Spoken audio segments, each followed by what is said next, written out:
दिवस नाही का नुसत्या पानटकरीवर जागते.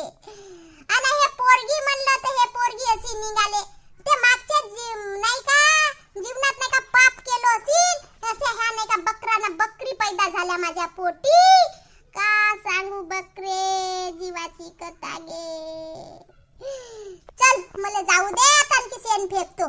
तुझा काही नाही होय बकरे, जातो मी इकडे पाय चुल्या कर भात ना भाजी डबल मान ना आपल्या बापाला जेवायला दे.